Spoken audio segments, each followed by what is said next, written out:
সুপ্রিয় খামারি ভাইয়েরা, সবাইকে পোলট্রি তথ্য সেবা পেজে স্বাগত জানাচ্ছি।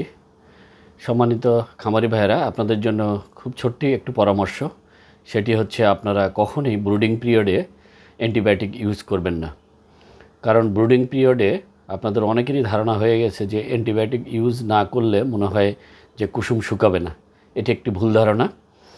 বরঞ্চ আপনারা বাচ্চা আসার পর প্রথম 24 ঘন্টা বাচ্চাকে যত তাড়াতাড়ি সম্ভব খাবার এবং পানি দিবেন, এবং যখন বাচ্চা যদি প্রথম 24 ঘন্টায় খাবার এবং পানি যদি ঠিকঠাক মতো খায়, তাহলে আপনাদের কিন্তু মুরগির যে কুসুম এটি অ্যাবজর্পশন হওয়ার ক্ষেত্রে একটা ভালো ভূমিকা রাখে। আর আপনারা যেটি করতে পারেন যে প্রথম 3 দিন অ্যান্টিবায়োটিক ব্যবহার না করে বরং অ্যাসিডিফায়ার বা পিএইচ একবেলা ইউজ করবেন এবং আরেকবেলা মাল্টিভিটামিন ব্যবহার করবেন। আপনাদের অনেকেরই এরকম দেখা গেছে যে টানা 72 ঘন্টা অ্যান্টিবায়োটিক ইউজ করার ফলে দেখা যায় যে মুরগির অনেক সময় পা পড়ে যায় বা পা ল্যাংড়া হয়ে যায় এবং মুরগির পায়খানা খারাপ হয়ে যায়। আসলে কেন আমরা এই ব্রুডিং পিরিয়ডে অ্যান্টিবায়োটিক ব্যবহার করব না, এটি আসলে জানা প্রয়োজন।